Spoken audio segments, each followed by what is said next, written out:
Hello दोस्तों, स्वागत है आपका। दोस्तों, अभी तक हमने इंग्लिश ग्रामर को पढ़ाया, 3-4 वीडियो हमने डाला। लेकिन आज हम जो है हिंदी के व्याकरण को शुरू करने जा रहे हैं। हमने बताया था कि हम हिंदी और अंग्रेजी दोनों पढ़ाएंगे। धीरे धीरे करके एक एक वीडियो कभी हिंदी का डालेंगे तो कभी इंग्लिश का डालेंगे। ऐसे ऐसे हम क्या करेंगे, आसानी से सारे मतलब पाठ्यक्रम को कवर कर देंगे। तो आज हम हिंदी व्याकरण शुरू करने जा रहे हैं, जिसको आप बहुत ही ध्यान से देखिएगा। अगर आप मतलब इस पर समय देंगे तो आपको आसानी से छोटी से छोटी चीजें समझ में आ जाएंगी। और एक चीज और है कि इसमें हम मतलब पूरा जैसे प्रतियोगी परीक्षाओं में आते हैं, अगर हम छोटे बच्चों की बात करें, 9 से 12 तक की बात करें, तो उनको भी समझ में आ जाएगा, जितने भी बच्चे हैं। या फिर प्रतियोगी परीक्षा में बैठने वाले जो मतलब परीक्षार्थी हैं, उनके लिए भी थोड़ी सी आसानी पड़ेगी। हम प्रयास यही करेंगे कि ज्यादा से ज्यादा आपको समझाएं, अच्छी तरह से समझाएं। लेकिन आप अगर बेसिक से पढ़ेंगे, क्योंकि शुरुआत से ही हम मतलब एकदम पढ़ाने जा रहे हैं। अगर शुरुआत से आप पढ़ लेंगे तो ये जान लीजिए कि हम स्टेप टू स्टेप पढ़ाते रहेंगे। पहले जैसे हमने इंग्लिश पढ़ाया था कि सबसे पहले भाषा क्या होती है, फिर उसके बाद जो है लेटर क्या होता है, फिर वर्ड क्या होता है, फिर लेटर कितने होते हैं, फिर उसके बाद सेंटेंस को पढ़ाया था। मतलब इंग्लिश की हम बात कर रहे हैं। लेकिन तो ठीक उसी प्रकार से हम क्या करेंगे, हिंदी को भी ऐसे आगे बढ़ाते रहेंगे। अब जैसे हम सबसे पहले भाषा बताएंगे, कि भाषा के बाद फिर व्याकरण बताएंगे, व्याकरण के बाद वर्ण आएगा, वर्ण के बाद शब्द आएगा। तो वर्ण को हम विभाजित करेंगे, स्वर और व्यंजन होते हैं, फिर कितने हिंदी में वर्ण होते हैं। हमने इंग्लिश में बताया था 26 वर्ण होते हैं, 26 अक्षर होते हैं, 26 लेटर होते हैं। और 2600 लेटर को 2 भागों में बांटा गया था। एक बांटा गया था वावेल और दूसरा बांटा गया था कॉन्सोनेंट। लेकिन अब हम अगर हिंदी की बात करें, 21 वावेल, 21 कॉन्सोनेंट था और 5 क्या था, वावेल था। लेकिन अब अगर हम हिंदी की बात करें तो हिंदी में हम क्या करेंगे, हिंदी को भी इसी तरह से हम क्या करेंगे, परिभाषित करेंगे और इसकी व्याख्या करेंगे। तो आपसे रिक्वेस्ट है कि आप इसको बहुत ही आराम से देखिएगा, समझ समझ करके देखिएगा। तो आगे हम बढ़ते हैं। तो सबसे पहले हम दोस्तों ये समझते हैं कि व्याकरण शुरू करने से पहले हमें ये समझना है कि व्याकरण आया कहां से। तो हम व्याकरण किसी भाषा को दिया है, हमने परिभाषा लिखा है कि व्याकरण वह साधन है जिसके अध्ययन के परिणाम स्वरूप हम शुद्ध रूप से पढ़ना, लिखना एवं बोलना सीखते हैं। इसके द्वारा हमें किसी भाषा के बारे में व्यापक जानकारी प्राप्त होती है। अर्थात कुल मिला जुला करके जब भाषा आई तभी व्याकरण आया। तो सबसे पहले इस व्याकरण को हमें समझने की जरूरत नहीं, सबसे पहले हम यह समझते हैं कि भाषा क्या होता है। तो हमने लिखा भाषा जो होता है वो भाषा भास धातु से बना है। किस धातु से? भास धातु से बना है। ये भी याद रखिएगा, भाषा जो है भास धातु से बना है। अब भास धातु से बना है, इसे अंग्रेजी में हम लैंग्वेज कहते हैं। भाषा है क्या? भाषा वह साधन है जिसके द्वारा हम अपने विचारों को दूसरे के समक्ष प्रकट करते हैं। जैसे अगर हमें अपना कोई भी विचार प्रकट करना होगा कि मैं घर जा रहा हूं, सीता खाना खा रही है, या कुछ भी हमें मान लो कहना हुआ, तो इसे व्यक्त करने के लिए, अपने विचार को व्यक्त करने के लिए हमें क्या करना पड़ेगा? भाषा का सहारा लेना पड़ेगा। अगर भाषा का सहारा नहीं लेंगे तो हम आसानी से हम प्रकट नहीं कर सकते। आसानी क्या, हम प्रकट ही नहीं कर पाएंगे, क्योंकि किसी ना किसी भाषा का हमें सहारा लेना पड़ेगा। तो भाषा वह साधन है या स्रोत है जिसके द्वारा अपने विचारों को दूसरे के समक्ष हम क्या करते हैं, प्रकट करते हैं। भाषा वह साधन है जिसके द्वारा हम अपने विचारों को दूसरे के समक्ष प्रकट करते हैं। अर्थात भाषा के द्वारा हम क्या करते हैं, अपने विचारों को दूसरे के समक्ष क्या करते हैं, प्रकट करते हैं। और हम ये क्या होता है, कम्युनिकेशन का बहुत ही अच्छा साधन होता है। कम्युनिकेशन मीन्स वार्तालाप या तर्क वितर्क या आपस में बातचीत का एक प्रमुख क्या होता है, साधन होता है। अब हमने इंग्लिश में बताया था कि जो इंग्लिश में लैंग्वेज होता है ये 3 होता है। पहला हमने बताया था ओरल लैंग्वेज बताया था, दूसरा बताया था रिटन लैंग्वेज बताया था। क्या बताया था? रिटन लैंग्वेज बताया था। और तीसरा क्या बताया था? Indicative language. यही तो हमने बताया था। अगर आप पिछली वीडियो में जाकर के देखें, क्या नाम है वो, इंडिकेटिव लैंग्वेज। अगर आप पिछली वीडियो में जाकर के बेसिक इंग्लिश ग्रामर को देखें तो क्या होता है कि बेसिक इंग्लिश ग्रामर में आप सब लोगों को ये 3 चीजें हमने बताया था, ओरल लैंग्वेज, रिटन लैंग्वेज और इंडिकेटिव लैंग्वेज। तो अगर हम हिंदी की उसी सेम हम दोहरा रहे हैं, तो हमने ये बताया था कि जब ओरल लैंग्वेज होता है, जब हम किसी बात को क्या करते हैं, बोल करके प्रकट करते हैं, तो उसे हम क्या बोलते हैं, उसी को हमने यहां लिखा है मौखिक भाषा। यानी अगर आप लोगों को ना ये समझ में आए तो आप इंग्लिश का भी वीडियो देखा कीजिए। क्योंकि होता क्या है, देखिए, आपको अच्छी सच्ची अगर जानकारी प्राप्त करनी हो तो दोनों भाषाओं को कॉम्प्लीमेंट यानी पूरक के रूप में देखें। मतलब एक दूसरे को पूरक मान करके देखें। जो चीज हमें मान लो हिंदी में नहीं समझ में आती है, उसको हम क्या करें, थोड़ा सा इंग्लिश में अगर कन्वर्ट करके देखते हैं तो हमारे मतलब समझ में आसानी से आ जाता है। तो अगर हम इंग्लिश में बात करें तो ओरल लैंग्वेज होता है, उसी का जस्ट हिंदी यानी मौखिक भाषा। दूसरा यहाँ रिटन लैंग्वेज इंग्लिश में बताया था, यहाँ हिंदी में हो गया लिखित भाषा। और तीसरा इसमें बताया था इंडिकेटिव लैंग्वेज, और यहाँ क्या बता दिया, सांकेतिक भाषा। मतलब कुल मिला जुला करके तीन तरह से भाषाएं होती है। एक होता मौखिक भाषा, दूसरा होता लिखित भाषा, और तीसरा क्या होता है, सांकेतिक भाषा। यहां तक समझ में आया? यानी भाषा वह स्रोत है, भाषा वह माध्यम है जिसके द्वारा हम अपने विचारों को किसी दूसरे के समक्ष क्या करते हैं, बड़े ही आसानी से प्रकट कर सकते हैं। यह जो भाषा होती है तीन तरह की होती है। पहला होता है मौखिक भाषा, दूसरा होता है लिखित भाषा, और तीसरा क्या होता है, सांकेतिक भाषा। मौखिक भाषा हमने परिभाषा नहीं लिखवाया, क्योंकि हम पिछली वीडियो में हमने क्या किया था कि पिछली इंग्लिश के वीडियो में हमने हिंदी और इंग्लिश में दोनों परिभाषाएं लिखवा दी थी। तो अगर यहां लिखने की जरूरत नहीं है, क्योंकि आप जाएंगे हमारे चैनल पर तो बहुत ही आसानी से इसको समझ जाएंगे। तो मौखिक भाषा में हम क्या करते हैं, किसी बात को हम मौखिक रूप में यानी बोल करके जब प्रकट करते हैं, विचारों को बोल करके प्रकट करते हैं तो उसे बोलते हैं मौखिक भाषा, या इंग्लिश में ओरल लैंग्वेज। और जब किसी बात को हम क्या करते हैं, लिख करके प्रकट करते हैं तो उसे हम क्या कहते हैं, लिखित भाषा यानी रिटन लैंग्वेज। और जब हम संकेत के माध्यम से प्रकट करते हैं तो उसे क्या बोलते हैं, सांकेतिक भाषा, यानी इंग्लिश में अगर हम जाए तो indicative language. Is the clear? तो आगे बढ़ते हैं। अब भाषा को हमें जानने के लिए किसकी आवश्यकता पड़ी, व्याकरण की, जिसे हम इंग्लिश में ग्रामर कहते हैं, हमने बताया था। तो अब व्याकरण किसे कहते हैं? व्याकरण वह साधन है जिसके अध्ययन के परिणाम स्वरूप हम शुद्ध रूप से पढ़ना, लिखना एवं बोलना सीखते हैं। किसको पढ़ना, लिखना एवं बोलना सीखते हैं? किसी भाषा में हम अपने विचारों को प्रकट करने के लिए शुद्ध रूप से क्या करते हैं, या तो हम पढ़ करके बोलेंगे, प्रकट करेंगे, या तो लिख करके, या तो बोल करके, या संकेत के माध्यम से। इसके द्वारा हम किसी भी भाषा के बारे में व्यापक जानकारी प्राप्त करते हैं। मतलब if you want to get deep knowledge about any language, then you will have to absorb a deep knowledge about grammar।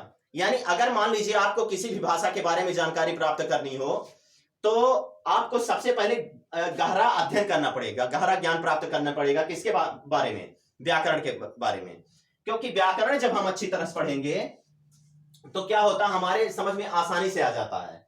क्योंकि व्याकरण के द्वारा हम ठीक प्रकार से किसी भाषा में शुद्ध रूप से बोलना, शुद्ध रूप से पढ़ना, शुद्ध रूप से लिखना, ये सारी चीजें जान जाते हैं। यानी व्याकरण वह विद्या है जिसके माध्यम से हम क्या करते हैं, किसी बात को आसानी से तो प्रकट कर सकते हैं, लेकिन शुद्ध रूप में प्रकट करते हैं।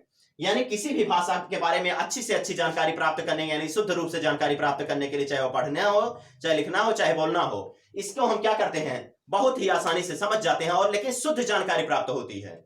यानी व्याकरण वह साधन है जिसके अध्ययन के परिणाम स्वरूप हम शुद्ध रूप से पढ़ना, लिखना एवं बोलना सीखते हैं। इसके द्वारा हमें किसी भी भाषा के बारे में व्यापक जानकारी प्राप्त होती है। समझ में आया?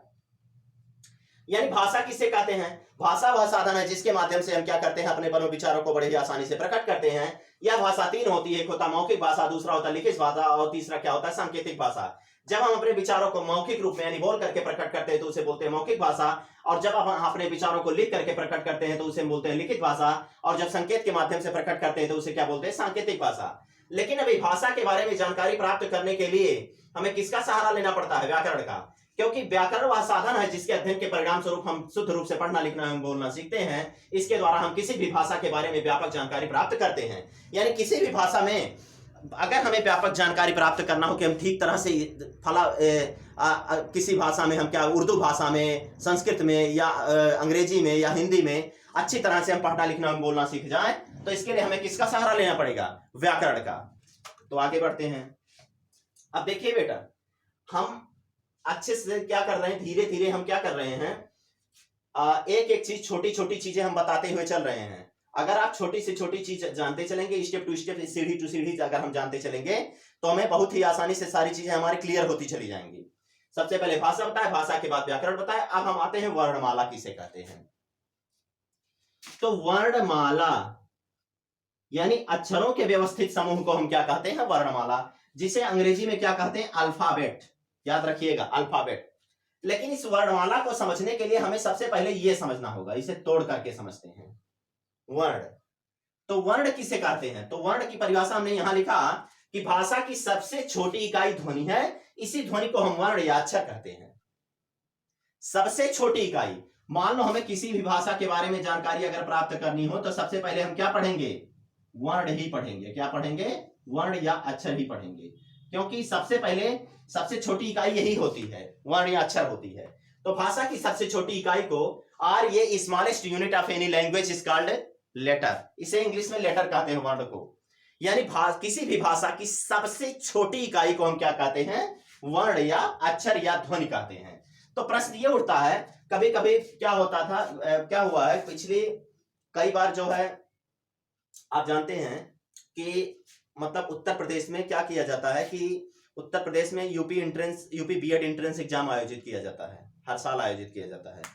और अलग अलग यूनिवर्सिटीज क्या होती हैं, करवाने का जिम्मा लेती हैं।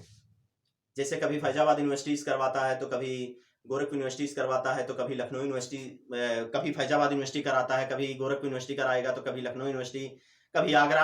मतलब कुल मिला जुला करके राज्य स्तरीय जितने मतलब जो भी बीएड एंट्रेंस एग्जाम होता है, संयुक्त प्रवेश परीक्षा होती है, वो क्या करता है? यूनिवर्सिटीज करवाती है। लेकिन जो यूनिवर्सिटीज क्या होती है, अपना पेपर बनाती हैं, यानी एंट्रेंस एग्जाम का जो पेपर बनता है, उसमें क्या हुआ था, एक बार यह आया था कि भाषा की सबसे छोटी इकाई को हम क्या कहते हैं? तो भाषा की सबसे छोटी इकाई को हम क्या कहते हैं? वर्ण या अक्षर कहते हैं। ऐसे ऐसे आता है क्वेश्चन। तो देखो ये आसानी से समझो, भाषा भाष धातु से बना है और भाषा की सबसे छोटी इकाई को हम क्या कहते हैं? वर्ण या अक्षर कहते हैं। इसका उच्चारण हम एक ही सांस में करते हैं तथा उच्चारण के अनुसार इसके टुकड़े नहीं किए जा सकते हैं। मतलब हमें बोलने के लिए इसके टुकड़े करने की जरूरत नहीं है, सांस अंदर बाहर करने की जरूरत नहीं, एक ही बार बोल देंगे ए बी सी डी क ख ग घ अंग च छ ज, मतलब एक ही बार में हम व्यक्त कर देंगे। जैसे मान लो हमने यहां लिखा है क ख ग घ अंग च छ ज झ य, समझ में आ रहा बात ना? लेकिन अगर मान लो हमको बोलना हुआ सर्वोदय, तो आप बताइए भाषा की सबसे छोटी इकाई यही होगी, क्योंकि इससे बड़ी इकाई शब्द आ जाता है। अब इसको सर्वोदय को बोलने में ज्यादा समय लग रहा है, सर्वोदय। अगर हम बात करें तो इसमें 2 से 3 ध्वनियां निकलेंगी। क्या निकलेगा? 2 से 3 ध्वनियां निकलेंगी। सूर्यदेव, क्या है? सूर्यदेव। अब यहां देखो, आसानी से समझो, हमने ये कहा कि किसी भी भाषा की जो सबसे छोटी इकाई होती है उसे हम क्या कहते हैं? वर्ण या अक्षर कहते हैं। यानी भाषा की सबसे छोटी इकाई क्या होती है? वर्ण या अक्षर होती है। इसका उच्चारण करने के लिए हम एक ही सांस में इसका क्या कर सकते हैं? उच्चारण कर सकते हैं, एक ही सांस में इसका उच्चारण कर सकते हैं। लेकिन अगर हम सर्वोदय की बात करें, यहां देखो ये शब्द है, यानी जिसे इंग्लिश में वर्ड कहते हैं, तो सर्वोदय को जब हम बोलेंगे तो सर्वोदय यानी 3 सिलेबल है, 3 सिलेबल है, इसमें ज्यादा समय लग रहा है। सूर्यदेव, समझ में आ रहा बात ना? इसमें ज्यादा समय लग रहा है सूर्यदेव को बोलने में। लेकिन अगर मान लो हमें वर्ण का उच्चारण करना हो तो क ख ग घ अंग च छ ज झ य, बात आ रहा है ये समझ में? It means a different parts of any language that cannot be cracked according to the pronunciation is called letter or word or अक्षर or ध्वनि or sound। यानी कि भाषा का वह भाग, सबसे छोटा भाग, सबसे भिन्न भाग, जिसका उच्चारण करने के लिए हमें उसे तोड़ने की आवश्यकता नहीं होती है, यानी जिसकी ध्वनियों को तोड़ा ना जा सके, अर्थात जिसका उच्चारण एक ही सांस में हम कर लें। जैसे मान लो हमको बोलना हुआ कि किसान इंटर कॉलेज, किसान या मान लो आ गया विंध्यवासिनी, बीड़ा वादिनी, तो बीड़ा वादिनी यानी कई भागों में डिवाइड करके हम उसे बोलेंगे। हम उसे कितनों जबरदस्ती कर ले, लेकिन बिना तोड़े हम उस सांस को अंदर बाहर किए हम उसे व्यक्त नहीं कर सकते। लेकिन मान लो हमको बोलना हुआ क ख ग घ, तो क ख ग घ अंग च छ ज झ य, ऐसे हम बोलते चले जाएंगे क ख ग घ अंग। लेकिन मान लो हमको विंध्यवासिनी या बीड़ा वादिनी बोलना हुआ या सरस्वती बोलना हुआ, तो उसे हम तोड़ तोड़ करके बोलेंगे। कुल मिला जुला के कि वर्ण भाषा की सबसे छोटी इकाई होती है, इसे हम ध्वनि कहते हैं, इसे अक्षर कहते हैं। इसका उच्चारण करने के लिए हम एक ही सांस में कर सकते हैं, अर्थात इसे टुकड़े करने की आवश्यकता नहीं पड़ती है। यह है समझ में? कहीं दिक्कत? तो हम सबसे पहले भाषा को बताएं कि भाषा भाष धातु से बना होता है। भाषा वह साधन है जिसके द्वारा हम अपने विचारों को किसी दूसरे के समक्ष आसानी से प्रकट कर सकते हैं।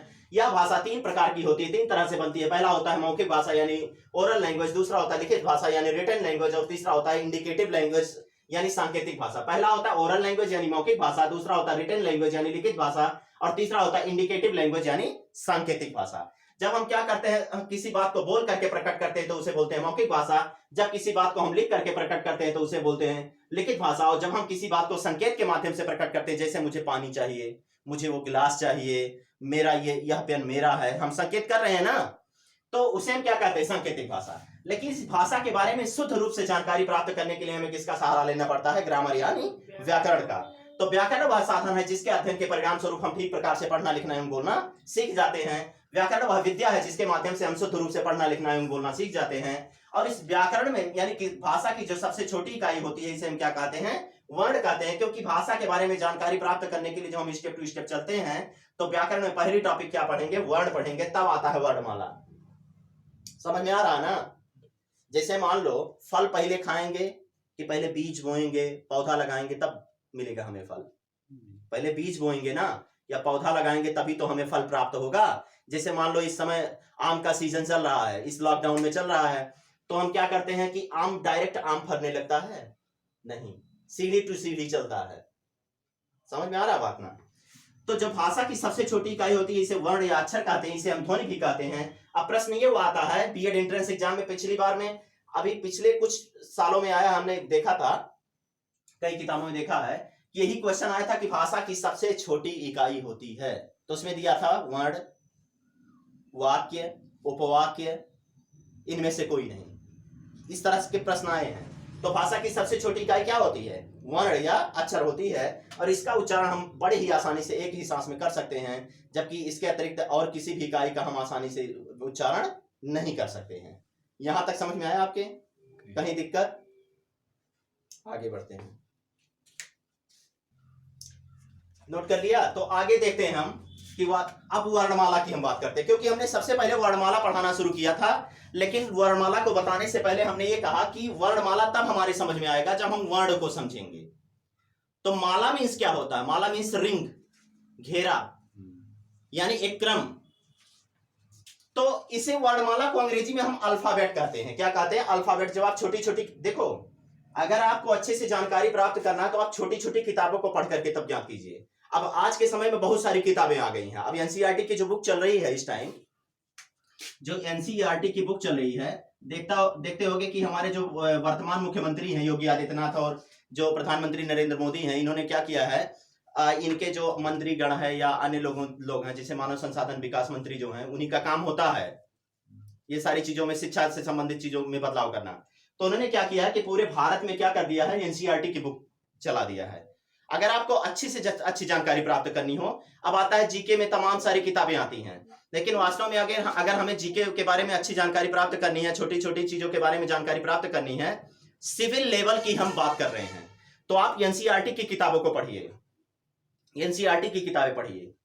आपने देखा होगा कि पिछली बार बोर्ड एग्जाम हुआ है, बोर्ड एग्जाम अभी जो पिछली बार अभी इसी वक्त साल जो हुआ था, इसमें आपने देखा है कि कुमार मित्तल की पुस्तकों से लोग केमिस्ट्री पढ़ा दिए, कुमार मित्तल की पुस्तकों से लोग क्या फिजिक्स पढ़ा दिए, मैथ पढ़ा दिए।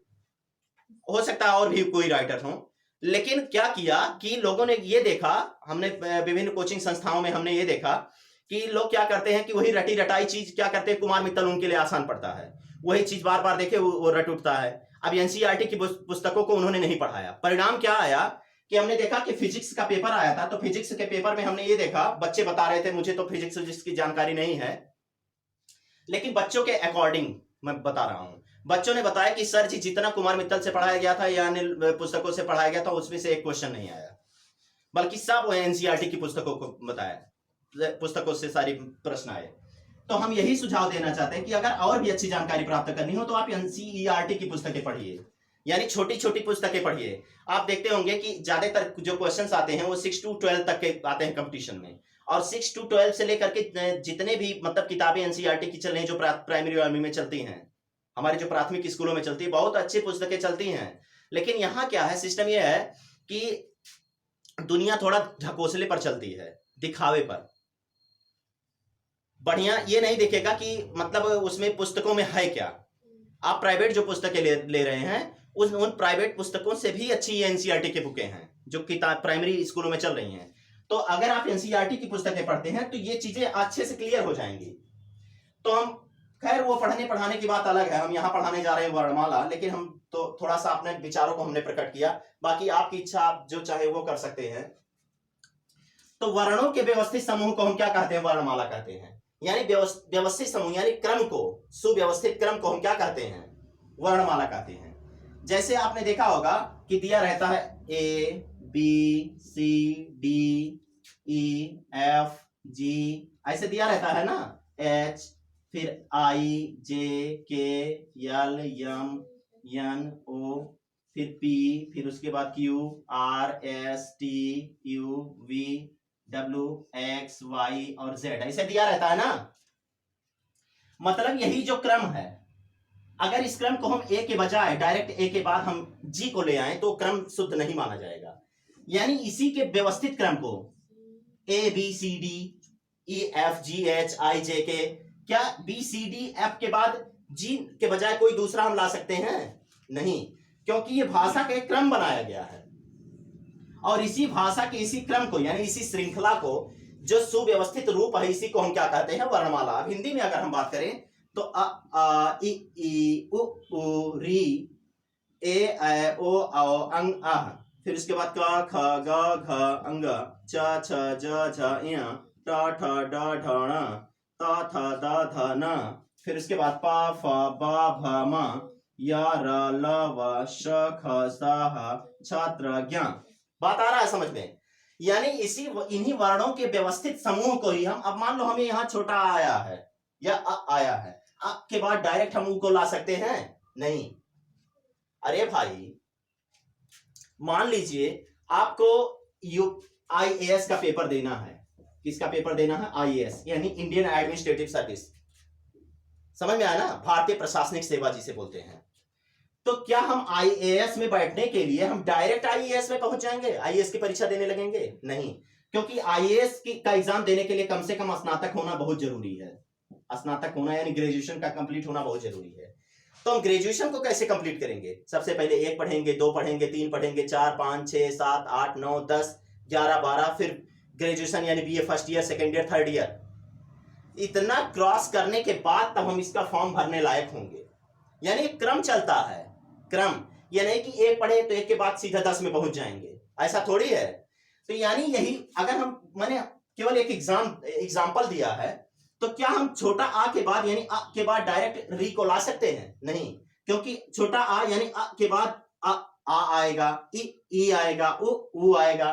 अगर हम बात करें स्टेजेस की बात करें यानी एजेस की बात करें, तो सबसे पहले शैशवावस्था आता है, शैशवावस्था के बाद बाल्यावस्था आता है, बाल्यावस्था के बाद किशोरावस्था आता है। समझ में आया ना? जब छोटे से बच्चे रहते हैं तो 0 से 5 वर्ष तक उसे बोलते हैं शैशवावस्था कहते हैं।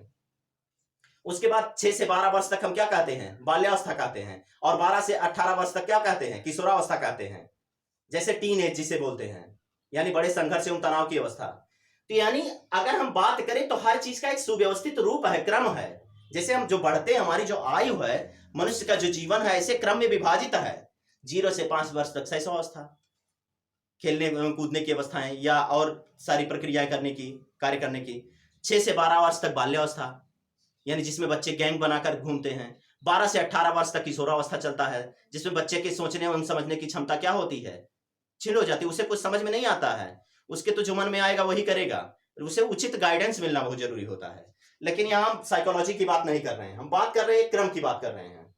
तो जैसे जीवन का क्रम है या अन्य चीजों का एक क्रम है, ठीक उसी प्रकार से ये जो वर्ण है, वर्णों के भी एक क्रम होते हैं। अ के बाद सीधे ना नहीं आएगा, न था आएगा, यानी अ के बाद आ आएगा या का के बाद खा आएगा। पहले करते हैं कि पहले हम खा लेते हैं? पहले करते हैं ना कुछ, कि पहले कहेंगे नहीं लाओ सबसे पहले मुझे भोजन दो, ऐसा तो होगा नहीं। सबसे पहले कुछ करेंगे, कर तब खा। समझ में आया? एज यू साउ एज यू गेट, यानी जैसा बोएंगे उसी तरह क्या करेंगे? काटेंगे। तो ये समझ में आ गया, यानी वर्णों के व्यवस्थित समूह को हम क्या कहते हैं, वर्णमाला कहते हैं। तो हमने आज पढ़ाया व्याकरण, भाषा पढ़ाया, भाषा के बाद हमने व्याकरण पढ़ाया, व्याकरण के बाद वर्ण पढ़ाया, वर्ण के बाद वर्णमाला पढ़ाया, और इसके बाद हम आगे बताएंगे कि हिंदी में कितने वर्ण होते हैं और कैसे कैसे विभाजित किया गया है, जिसको हम अगली वीडियो में बताएंगे। तो आज हम अपनी वाणी को ही विराम देते हैं। Thank you. जय हिंद, जय भारत।